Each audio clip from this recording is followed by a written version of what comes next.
After you've cheated and you're on the train headed home, and it's a very erotic scene. And well, it's not. That's very funny because sex on the train?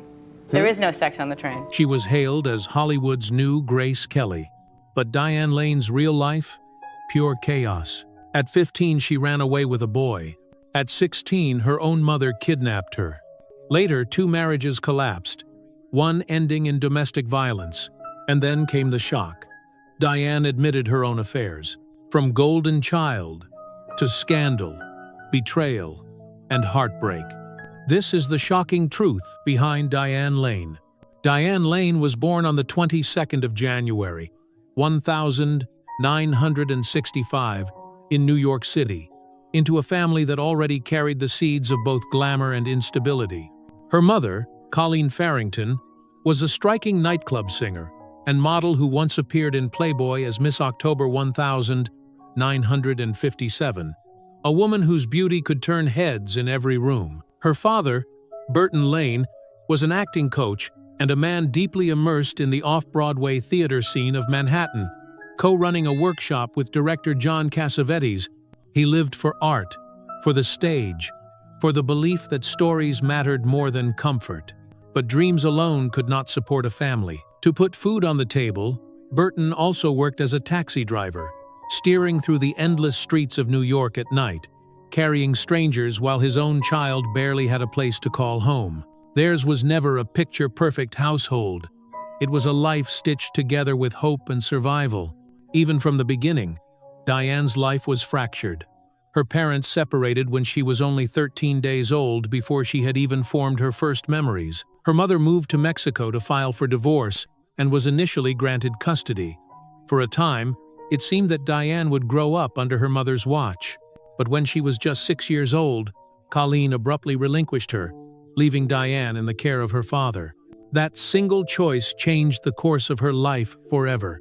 From then on, Diane's world was defined by constant movement. She and her father drifted from one rundown residential hotel to another, never settling, never building roots.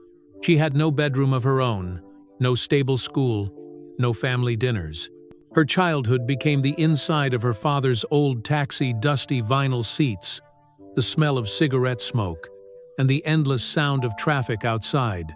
Every day, as the cab rattled through Manhattan, Diane listened to her father speak about theater, philosophy, and art, words too big for a child to truly grasp. They were not lullabies or bedtime stories, but fragments of adult ideals thrown into the ears of a little girl who had no choice but to absorb them.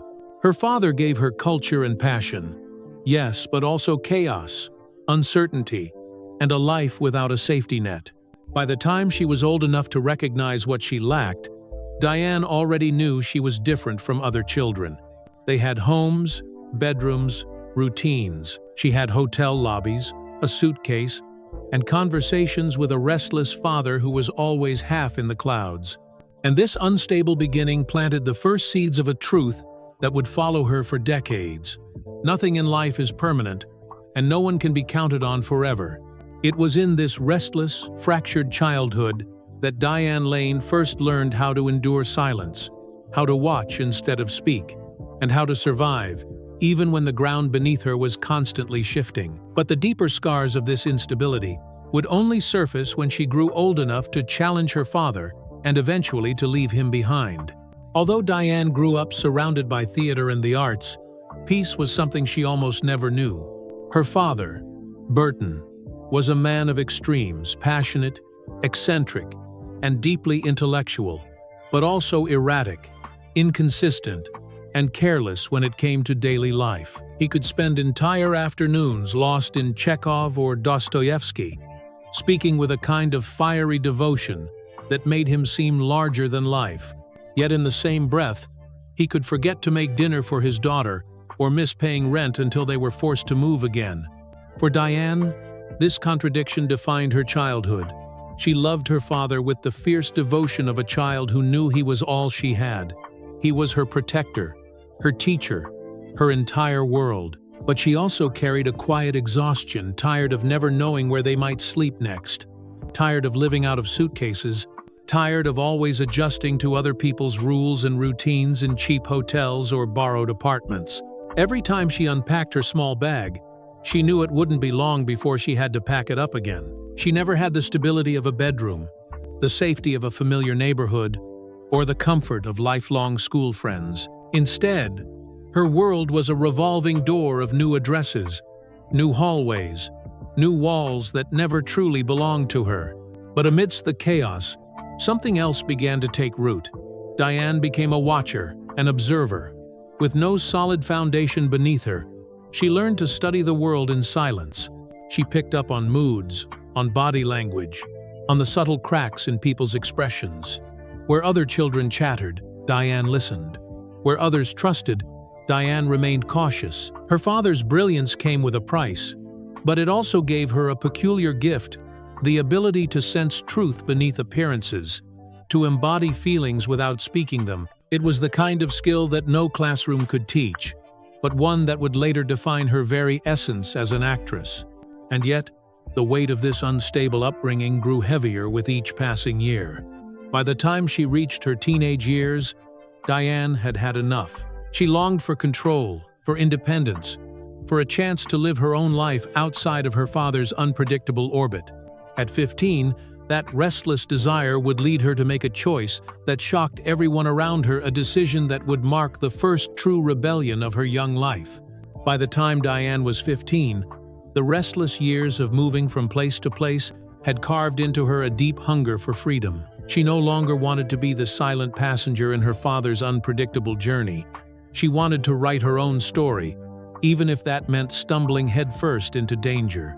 That year, she made a decision that stunned those around her.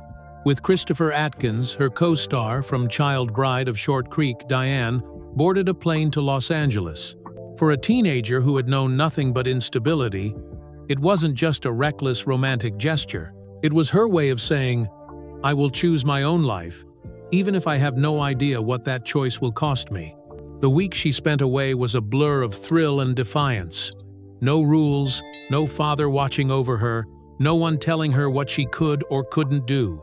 Diane later admitted it was impulsive, a wild act born out of too much freedom, too young. But at the time, it felt like liberation, the first taste of what it meant to stand on her own feet, even if they were shaky. When she returned to New York, she refused to go back to the same pattern of drifting behind her father's shadow. Instead, she stayed with friends, rented her own tiny place, and took full responsibility for herself. At an age when most teenagers were worrying about homework and curfews, Diane was paying her own bills and finishing high school through a correspondence program. It was both empowering and terrifying. She believed she could finally control her life.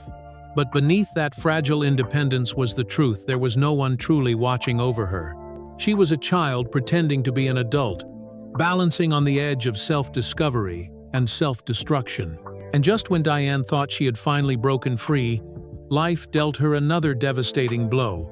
The mother who had once walked away suddenly reappeared, taking Diane to Georgia without her consent. After years of absence, her mother's sudden return wasn't a reunion, it felt like a betrayal. This unexpected twist would leave Diane more shaken than ever, and it marked the beginning of a new chapter of loss, disillusionment, and resilience. Just when Diane believed she had carved out a fragile independence for herself, the past came crashing back in the most unexpected and violating way. In 1981, her mother, who had vanished from her life years earlier, suddenly reappeared. Without asking, without warning, she took Diane to Georgia. No court hearing, no conversation, not even a question of what Diane wanted. For a girl who had already learned to rely only on herself, this was more than a disruption. It was betrayal. In her mother's eyes, perhaps Diane was just a forgotten responsibility, suddenly reclaimed like an object left behind. But for Diane, it was the painful reminder that even those bound by blood could treat her as though her voice and choices did not matter. She was uprooted and placed in a small house in the town of Bartow, Georgia, living under the roof of her grandmother, a strict Pentecostal preacher. The contrast could not have been sharper. From the chaos of New York's theaters and hotel rooms, she was thrown into a life of stillness, repairing lawnmowers, eating canned meat, living simply with no phone, no stage, no spotlight. On the surface, it seemed like punishment. Yet in that silence, Diane began to encounter a different rhythm of life. The quiet routines, the slow afternoons, the absence of constant movement gave her a strange kind of grounding. For the first time, she experienced what it meant to stop, to breathe, to exist without running from one place to another. That stillness, though forced upon her, would later become her secret weapon, the ability to stay calm under the blinding pressure of Hollywood. But the emotional damage was already done. 6 weeks later, after her father filed a lawsuit, Diane was allowed to return to New York. She would not speak to her mother for the next 3 years. That wound never fully healed. It became a wall between them, one built not out of anger alone, but out of the deep sense of abandonment that had defined Diane's earliest years. This chapter of her youth, divorce, instability, neglect, and now being taken against her will, etched into her one lasting truth. If she did not protect herself, no one else would. And from then on, Diane Lane carried that lesson like armor. She became fiercely private, mistrustful of the media, and wary of sharing her inner world with anyone who might twist it. But as much as these scars weighed on her, they also prepared her. For when Diane finally stepped onto her first film set, she was not just a child playing a role. She was already a survivor. When Diane Lane finally stepped onto a film set for the very first time, she was only 13 years old. The film was A Little Romance, 1979, a modest production that unexpectedly carried the weight of history. For this young girl from New York, it wasn't just the beginning of a career, it was the moment her turbulent childhood collided with destiny.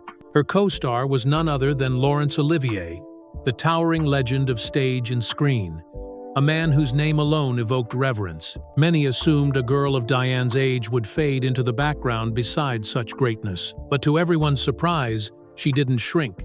She rose. With poise beyond her years, Diane held her ground, delivering a performance so natural, so full of unspoken depth, that even Olivier himself was left astonished. The path to that role had not been a carefully crafted plan. At the time, Diane was simply performing in a public theater production called Runaways, never dreaming that it would lead to something bigger. But director George Roy Hill saw her on stage and recognized something rare. He didn't cast her through the usual audition process, he chose her by instinct, convinced that within this girl was the spirit of a true actress. Diane remembered the rehearsals vividly. In Malibu, George Roy Hill told her, almost challengingly, "Today you're going to cry for real. No tricks. You'll do it." At first, she thought he was joking, that surely a child like her couldn't meet such a demand. But once the cameras rolled, something inside her unlocked. She wasn't pretending. She was living it. And Olivier Larry, as he insisted everyone call him, proved to be more than just a co-star.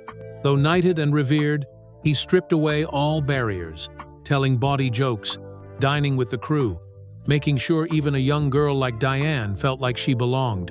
He famously called her the new Grace Kelly, a compliment that stayed with her for life. But what Diane remembered most wasn't the comparison to royalty, it was his warmth, his humanity, the kindness of a legend who treated her not as a child curiosity, but as an equal. On screen, Diane's authenticity was undeniable. Audiences didn't just see a cute teenager, they saw a real actress, someone whose emotions cut straight through the lens. Almost overnight, the name Diane Lane spread across America.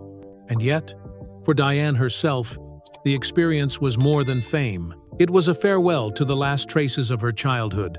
She would later say that this role marked the end of innocence, the moment when she crossed into a world that demanded more of her than she had ever imagined. But as bright as this first spotlight was, it also cast long shadows, shadows that would follow her into the next stage of her journey. Only a year after her astonishing debut, Diane Lane found herself on the cover of Time magazine under the headline, "Hollywood's Whiz Kids." For a girl barely out of childhood, this was not just recognition, it was a coronation. The nation hailed her as the new face of American cinema, a prodigy whose natural talent promised to refresh an industry starving for authenticity. The praise came fast, and so did the opportunities.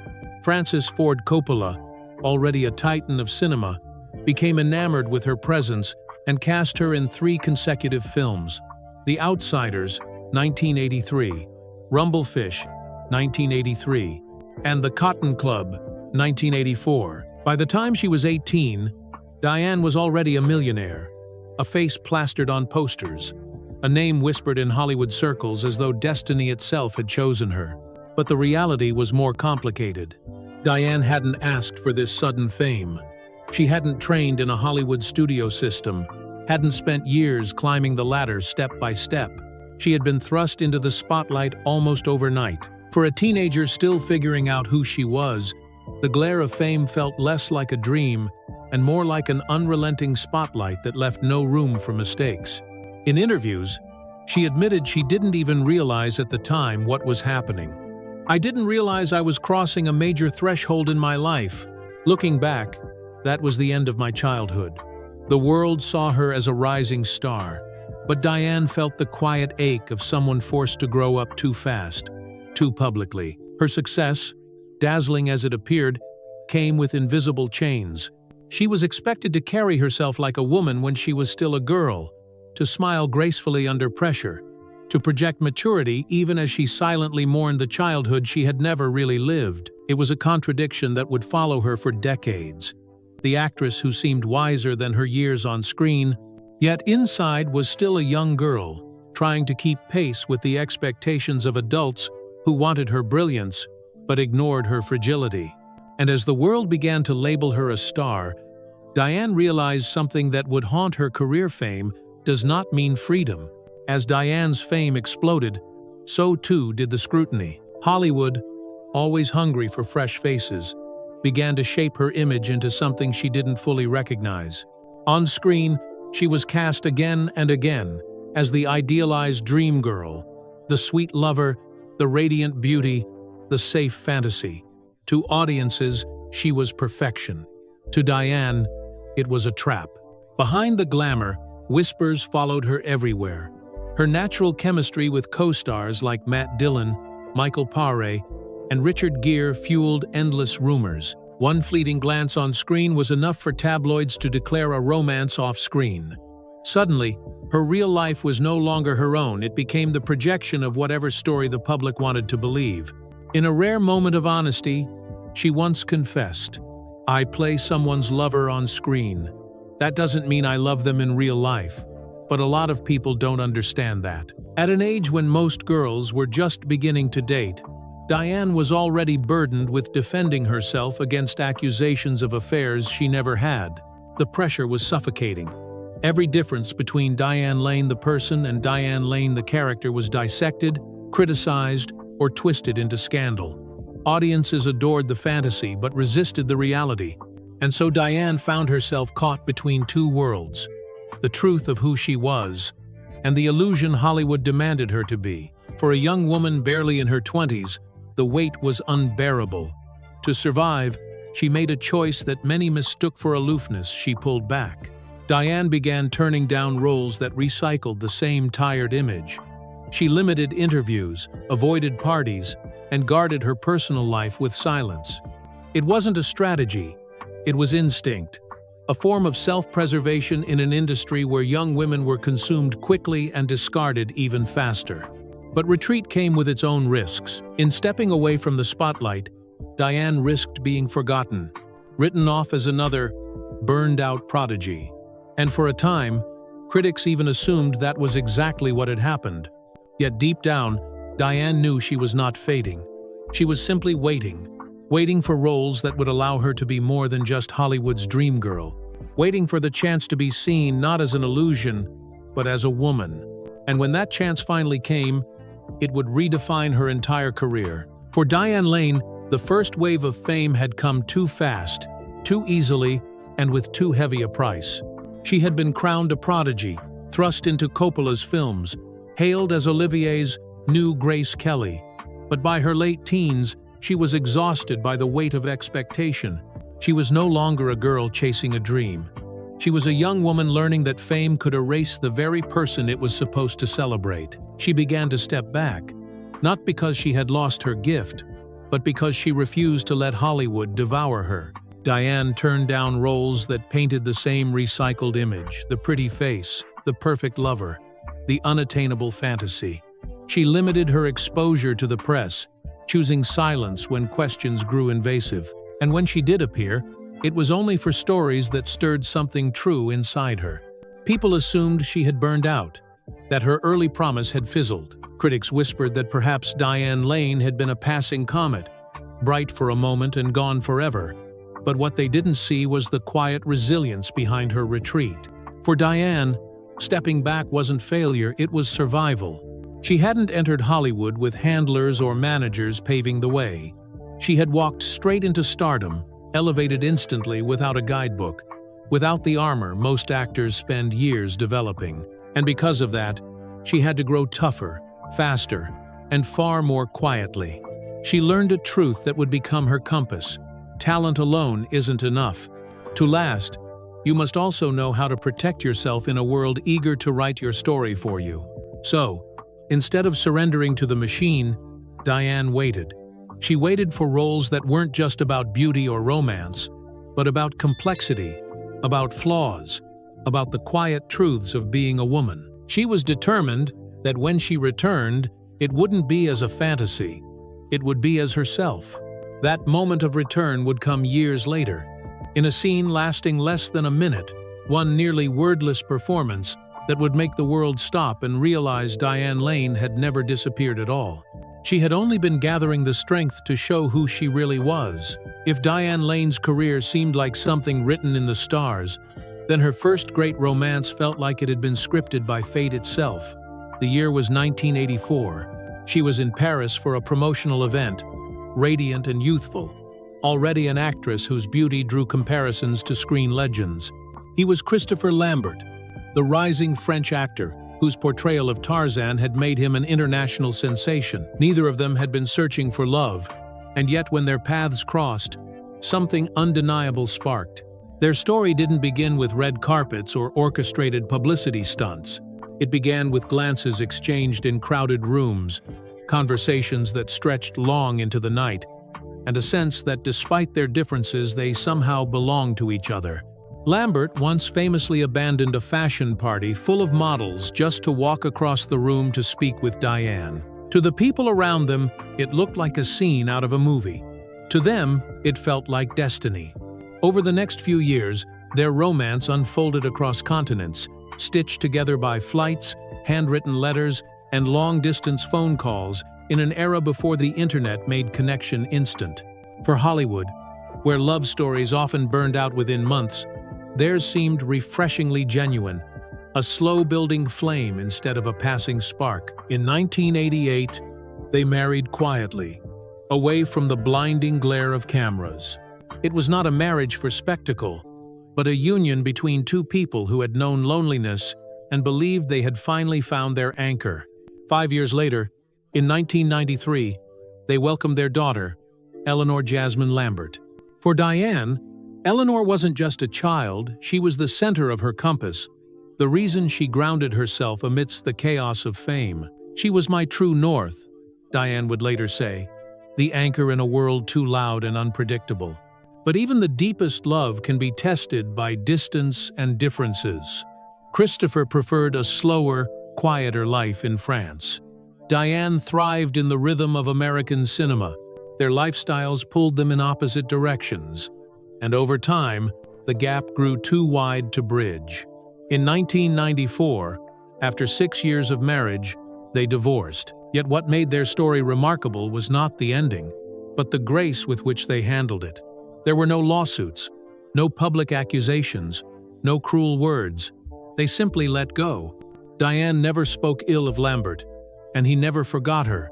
To this day, whenever Diane Lane's name is mentioned in connection with marriage, Christopher Lambert's is the one that surfaces first, not because it was her longest relationship, but because it was the one that lingered in people's hearts. It remains a bittersweet chapter, a love story that was tender, genuine, and yet unfinished. Proof that even when two people adore each other, life does not always bend to their desires. And for Diane, it was the first lesson that even in love, as in Hollywood, nothing is guaranteed to last. Nearly a decade after her divorce from Christopher Lambert, Diane Lane opened her heart again, this time to a man whose charisma came wrapped in turbulence. His name was Josh Brolin. Their paths crossed in 2002 at the premiere of A Beautiful Mind. By then, Diane was a seasoned actress, a mother, and a woman who had endured heartbreak with quiet dignity. Josh, the son of Hollywood royalty James Brolin and the stepson of Barbra Streisand, carried with him a darker reputation. A gifted actor, yes, but also a man haunted by excess, by recklessness, and by a long history of trouble. Their connection was instant, undeniable, and complicated. In truth, they had met years earlier on the set of The Road Killers, when Diane was still married to Lambert. Back then, the encounter was brief. But in 2002, fate gave them a second chance, and this time Josh approached her with a half-joking question, "Remember me?" It was the beginning of a romance that quickly turned serious. On the 4th of July 2003, Brolin proposed. A year later, in August 2004, they married on a 97-acre ranch in Northern California. The ceremony was simple yet intimate, attended by just 70 close friends and family. Barbra Streisand sang. Their children stood beside them, and for a moment, it seemed Diane had found a new chapter of stability. To the outside world, it looked like the merging of two powerful Hollywood families, a love story reborn. But behind closed doors, the cracks appeared almost immediately. Just 4 months after their wedding, in December 2004, Brolin was arrested at their home after Diane called the police, accusing him of assault. Authorities classified it as a minor domestic battery incident. Diane declined to press charges, and her publicist later dismissed it as a misunderstanding at home. But the damage was done.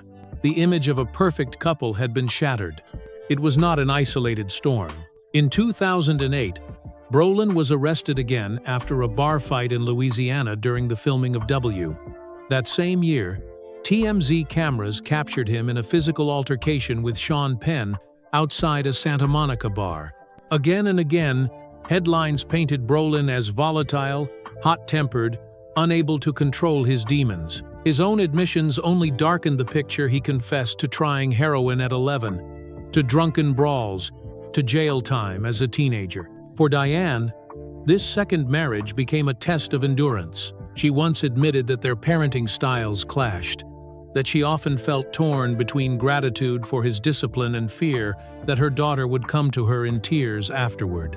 And yet, she never publicly condemned him, never turned her private pain into public spectacle. By late 2012, paparazzi captured the haunting final image of their relationship. Diane walking away from the Chateau Marmont, her back turned, while Josh stood alone on the sidewalk calling after her. Days later, on New Year's Day 2013, he was arrested once more, this time for public intoxication. It was the last straw. In February 2013, they filed for divorce. The official statement read simply, "There's no villain here. This marriage simply ran its course." And with that, it ended. No lawsuits, no war of words, just silence.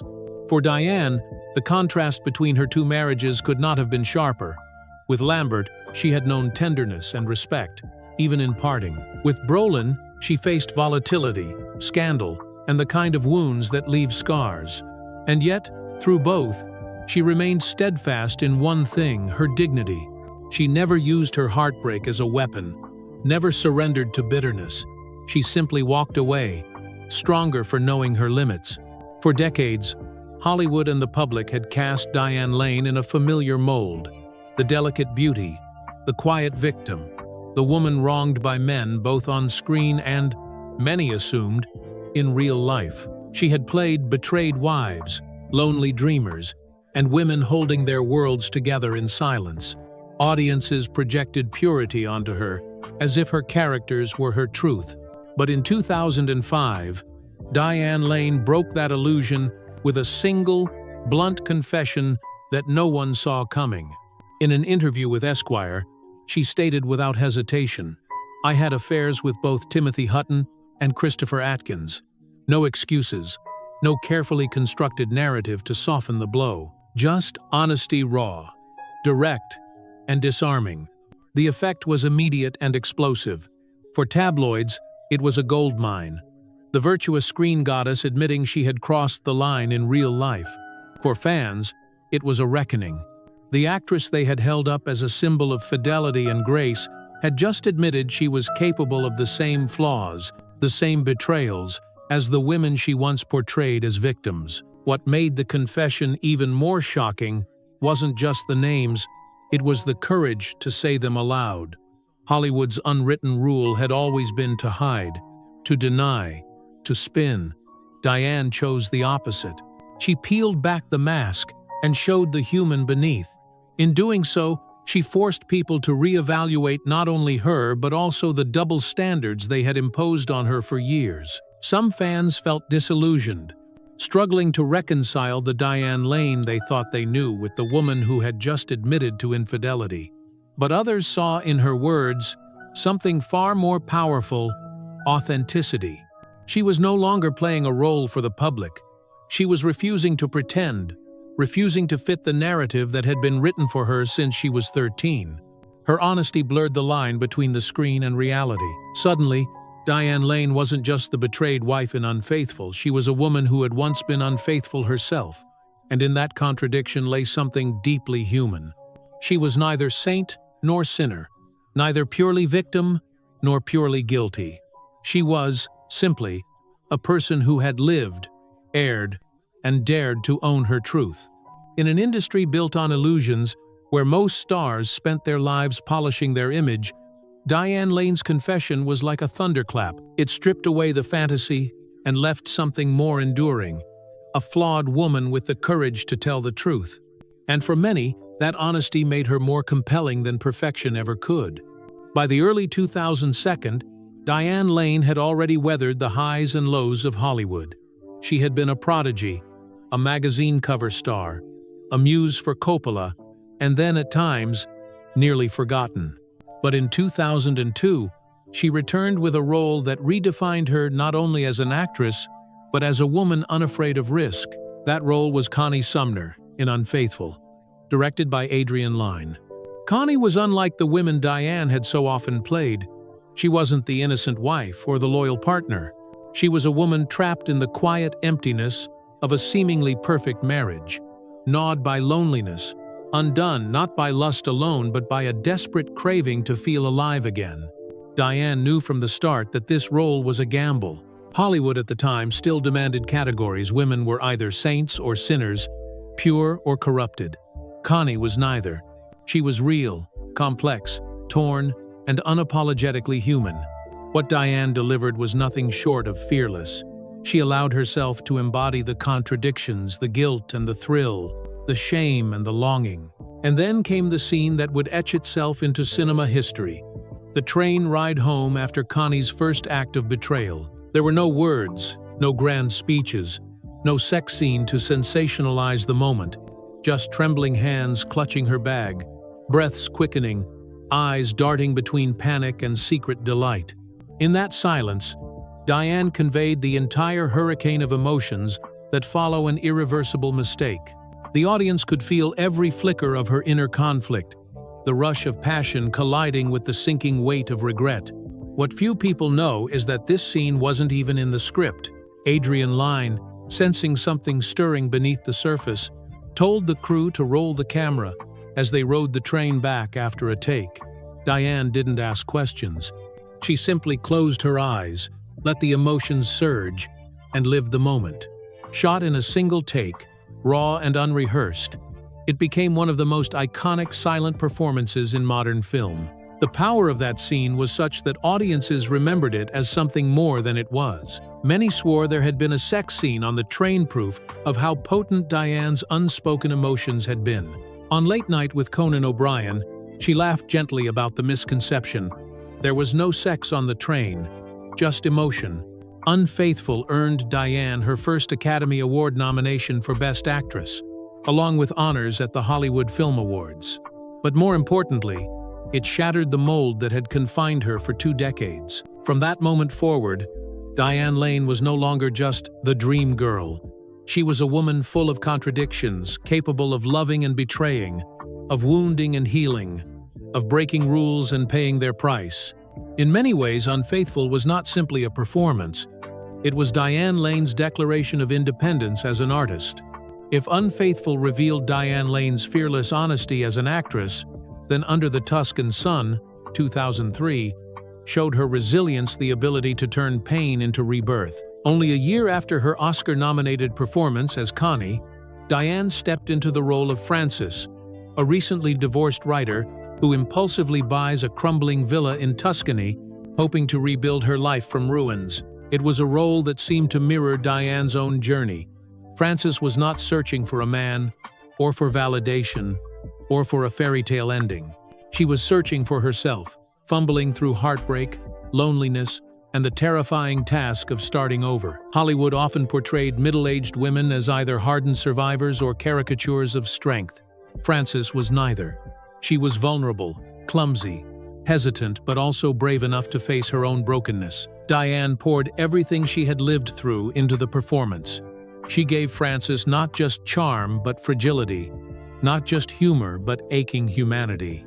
In interviews, Diane admitted that the shoot in Italy, though seemingly idyllic, was emotionally taxing. She indulged in the food, the wine, the olive oil, but behind the camera she missed her daughter so deeply that she often cried, yearning to return home. That contradiction, the beauty of the Tuscan countryside set against private loneliness, seeped into her performance, making Frances feel achingly real. The film was shot across 14 locations in Italy, many of them remote and lacking the comforts of Hollywood productions. Yet in those settings, Diane captured something universal, that even in paradise, one can still feel lost. Frances's struggle became a quiet anthem for women who had been broken but refused to remain shattered. Audiences responded with overwhelming affection. Under the Tuscan Sun grossed nearly $59 million at the U.S. box office, remarkable for an indie drama driven largely by women over 35. Diane received a Golden Globe nomination for Best Actress in a Comedy or Musical.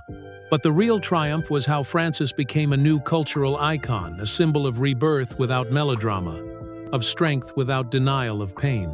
Unlike many cinematic heroines, Frances didn't roar back to life in a single dramatic gesture. She rebuilt herself slowly, with hesitation, with mistakes, with small victories. And in that slow reconstruction, Diane gave voice to millions who had quietly endured heartbreak. For Diane Lane, Under the Tuscan Sun was more than just another role. It was a statement that she was not a star clinging to lost youth, but a woman unafraid to grow, to age, and to show the beauty in beginning again. After the triumphs of Unfaithful and Under the Tuscan Sun, Diane Lane could have coasted on variations of the same roles: seductive women, midlife rebirths, romantic dramas tailored to her image. But Diane was never interested in repeating herself. Instead, she sought out characters who were quieter, more complicated, often overlooked, yet carried entire worlds of emotion within them.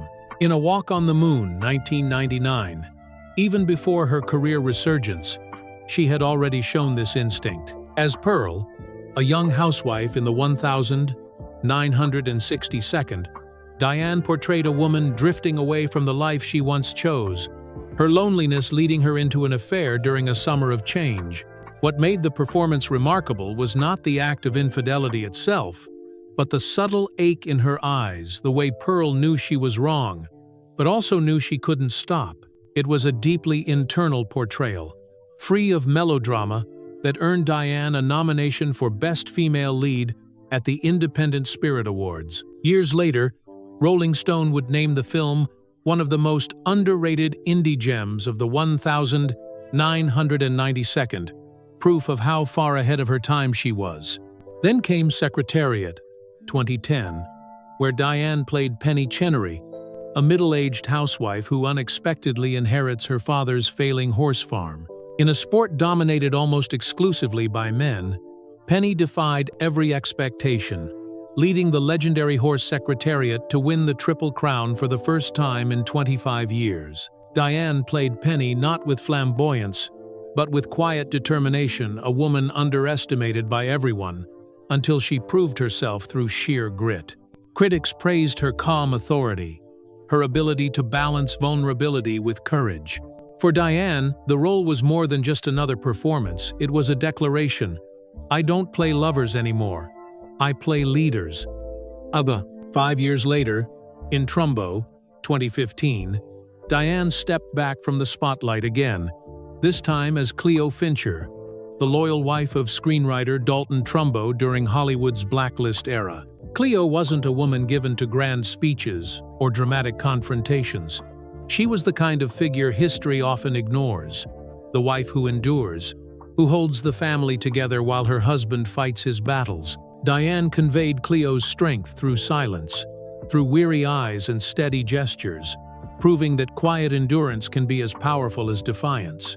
Critics called her the quiet pillar holding up the film's humanity. These choices revealed something profound about Diane Lane. She wasn't chasing glamour or box office glory. She was chasing truth, the kind of truth that lingers in a glance, in the way a woman holds her breath, in the resilience that comes without applause. Each role was a piece of a larger mosaic, her lifelong commitment to portraying women not as symbols, but as people. For Diane, these characters were more than performances. They were echoes of real lives, proof that even the overlooked, the restrained, the quietly strong deserved to be remembered on screen. In 2008, Diane Lane reunited with a familiar face from her early career, Richard Gere. More than 2 decades had passed since they had starred together in The Cotton Club, 1984, back when both were still climbing the uncertain ladder of Hollywood. This time, their paths crossed again in Nights in Rodanthe, a romantic drama adapted from the Nicholas Sparks novel. But what made their reunion so powerful wasn't just the story on the page, it was the history they carried with them. They were no longer the bright, restless young actors of the 1982nd. They were older now, marked by heartbreak, shaped by life's disappointments, tempered by survival, and that maturity infused every scene they shared. In the film, Diane played Adrienne, a woman burdened by betrayal and uncertainty, while Gere portrayed Paul, a doctor struggling with guilt and estrangement. Their characters met by chance in a windswept coastal inn, 2 broken souls trying hesitantly, tenderly to trust again. There was no youthful fire this time, no cinematic fantasy of love conquering all. Instead, what they created on screen was something rarer, the hesitant beauty of 2 adults who knew how much it hurt to be vulnerable and yet risked opening themselves anyway. Audiences around the world believed their chemistry not because it was glamorous, but because it felt lived in. Every pause, every look, every touch carried the weight of 2 people who had once lost faith in love. As one critic observed, "They don't look like they're acting, they look like they're remembering." Though Nights in Rodanthe received mixed reviews from critics, its impact was undeniable. The film grossed nearly $85 million worldwide, becoming one of the highest-earning romantic dramas of 2008. But for many viewers, what lingered wasn't the box office, it was the authenticity of Diane and Gere together. In a sense, their reunion mirrored Diane Lane's own journey. She was no longer playing a starry-eyed ingenue. She was portraying a woman who had been scarred, who had faced betrayal, who still dared to hope.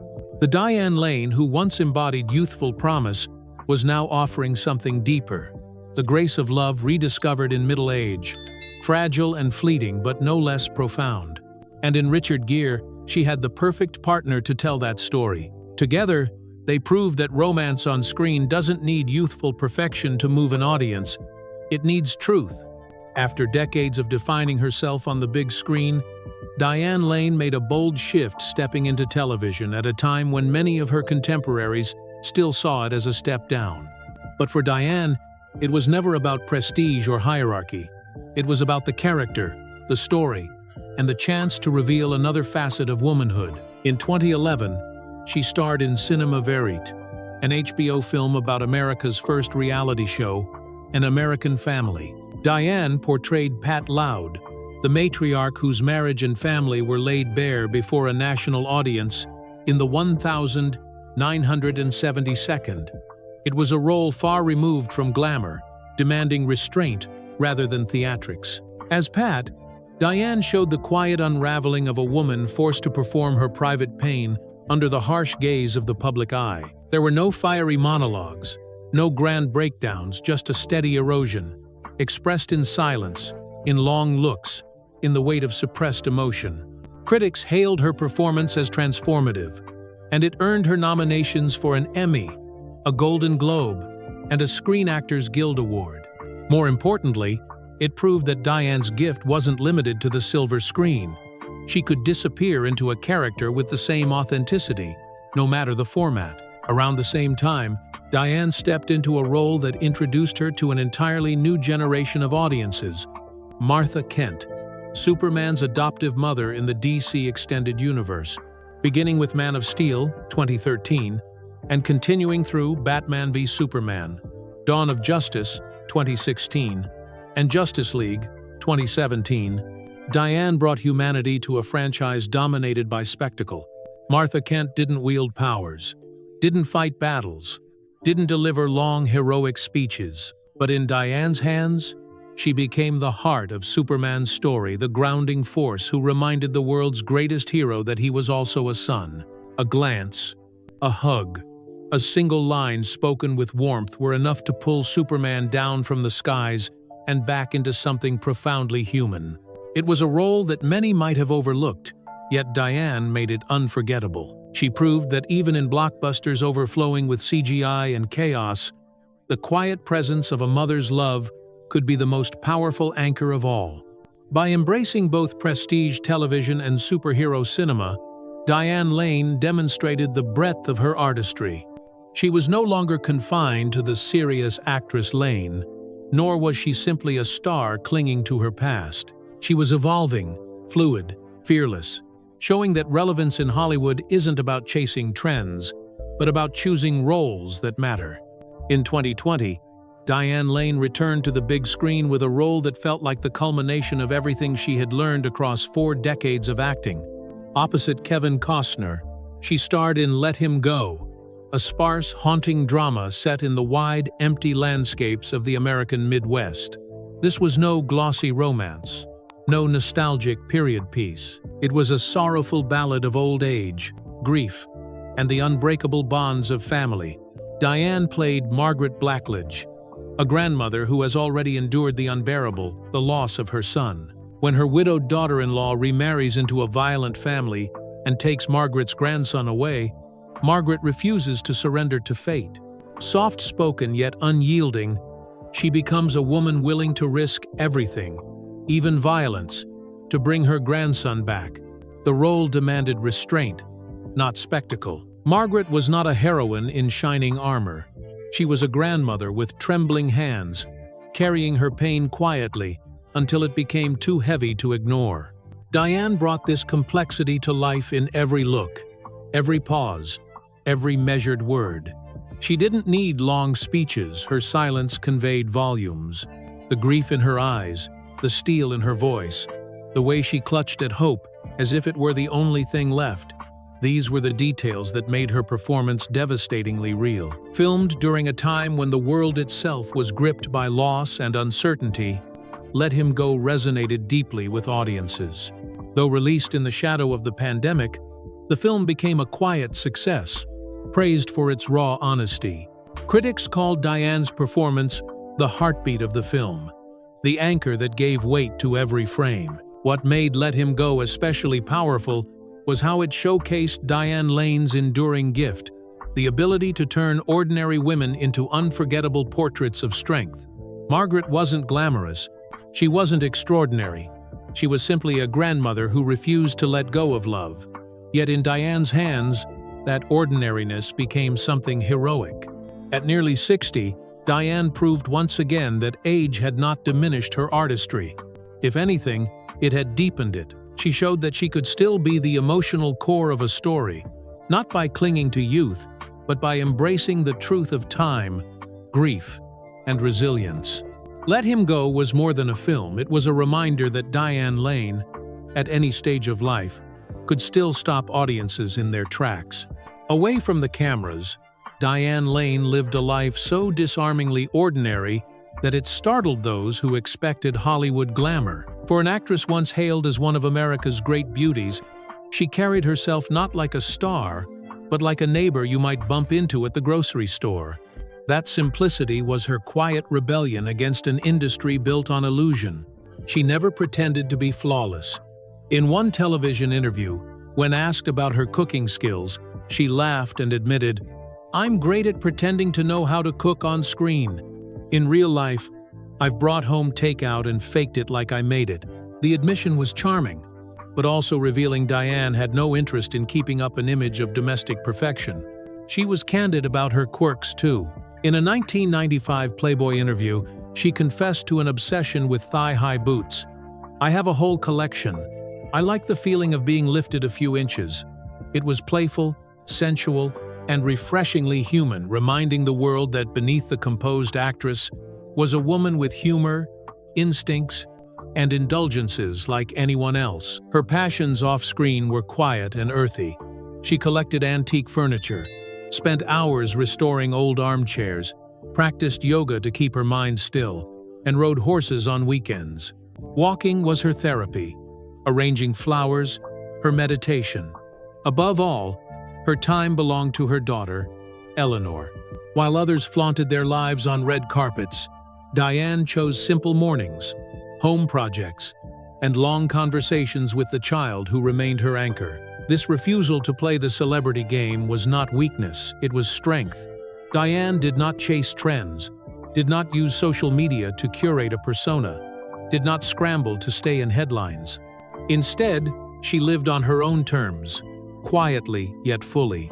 To some, that silence made her invisible. To others, it made her unforgettable. For a woman who had faced betrayal, rumors, failed marriages, and endless speculation, there was something quietly defiant about the way she embraced the ordinary. It was as if she was saying, "My life doesn't belong to the headlines, it belongs to me." And in that choice to be ordinary, Diane Lane revealed her truest form of greatness.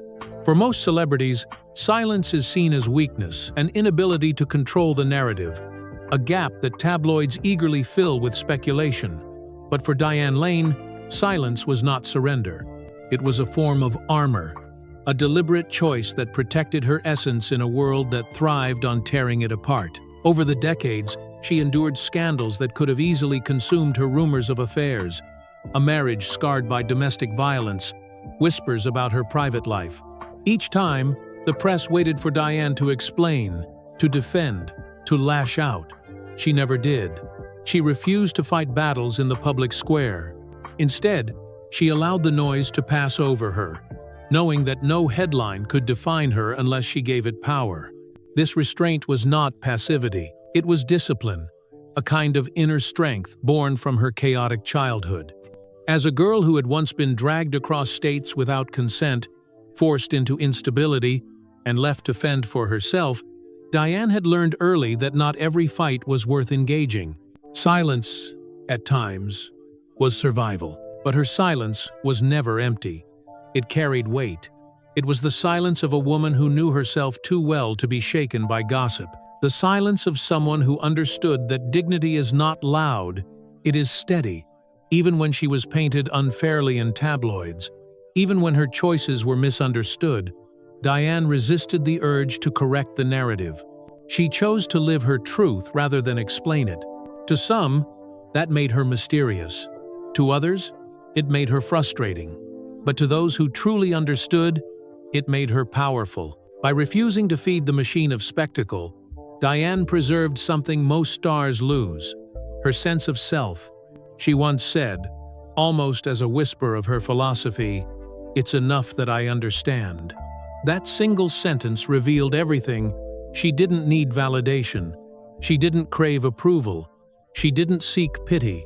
Her silence was her statement, and it spoke louder than any scandal ever could. In a Hollywood obsessed with noise, Diane Lane proved that silence could be the most unshakable form of strength. In Hollywood, legacies are often measured in trophies, the gleam of an Oscar, the weight of a Golden Globe, the shelf lined with statues. By that measure, Diane Lane might appear unfinished, even overlooked. She never carried home the industry's most coveted prize, despite decades of luminous performances. But awards have never told the whole story. For Diane, her true legacy lies elsewhere in the quiet trust of audiences who saw themselves reflected in her. From her earliest role opposite Laurence Olivier to her later performances as mothers, wives, lovers, and leaders, Diane Lane built a body of work that resisted glamour for its own sake. She didn't need explosive monologues or theatrical flourishes to make her point. As one director once said, "She doesn't need many lines to express herself. Just one look, and it's enough." That restraint became her signature, a rare gift in an industry addicted to excess. Audiences never loved her because she was always in the spotlight. They loved her because when she did appear, she made them believe. Her women were not flawless archetypes. They were real. Connie in Unfaithful, torn between passion and guilt. Frances in Under the Tuscan Sun, finding strength after heartbreak. Margaret in Let Him Go, clinging to love in the face of loss. These were not fantasy heroines, they were echoes of mothers, sisters, daughters, and friends.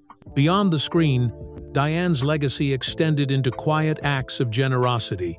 She supported causes like poverty alleviation through Heifer International, but without turning charity into spectacle. No photo ops, no grand campaigns, just sincerity. It was consistent with everything she stood for, doing what mattered, not what drew attention. And perhaps that is why Diane Lane's absence from the red carpet often mattered more than her presence. She didn't flood the tabloids, didn't orchestrate comebacks, didn't need to reinvent herself with every season. Instead, she let the work speak, and when she was ready, she returned with performances that reminded everyone why she mattered. In a world obsessed with instant impact, Diane Lane built something quieter, but far more enduring. Respect, not the fleeting applause of an awards night, but the lasting reverence of audiences who saw her as one of them. Her descent is not made of gold, but of something stronger: authenticity, endurance, and the rare ability to turn silence into meaning.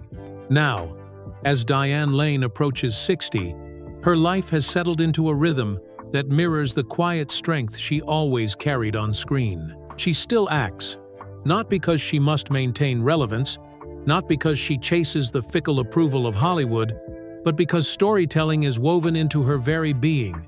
Recent roles in acclaimed television projects like House of Cards and Feud, Capote vs. the Swans, have shown that her artistry remains sharp, her presence as commanding as ever. In 2025, she is set to return to the big screen in Anniversary, a crime thriller already stirring anticipation, proof that she is not fading but evolving. And yet, when the cameras stop, Diane lives simply. There are no sprawling mansions designed to impress, no carefully curated social media feeds. She tends her garden, practices yoga, restores antique furniture with her own hands, and rides horses on quiet weekends. Most importantly, she devotes herself to her daughter, Eleanor, a model and writer who carries the independent spirit of her mother. Diane has called her my soulmate, the reason I never lost my way. And for Diane, aging is not a curse but a privilege. Every wrinkle is a memory, she once said. In an industry terrified of time, her words rang like a quiet declaration of war against superficiality. No desperate attempts to cling to youth, no cosmetic reinventions. Just a woman choosing to age truthfully, gracefully, and unapologetically. Looking back, Diane Lane's story is not one of explosive triumphs or glittering awards. It is the story of endurance of a girl who grew up in taxis and hotel rooms, who endured betrayals both private and public, who stumbled through 2 marriages, confessed her flaws without hiding, and emerged still standing, still creating, still true to herself. She has proven that a legacy is not measured in trophies or headlines, but in the moments an audience never forgets. A look, a breath, a silent scene on a train that said more than any words ever could. Diane Lane may never have claimed the crown Hollywood once promised her, but she has something infinitely rarer, the enduring respect of generations who see in her a reflection of themselves. So now, the question lingers for us, the audience. What truly carries someone through decades in Hollywood? Is it talent, strength, honesty, or the courage to remain whole when the world keeps trying to fracture you? Diane Lane's life quietly answers, it is all of these, lived without apology.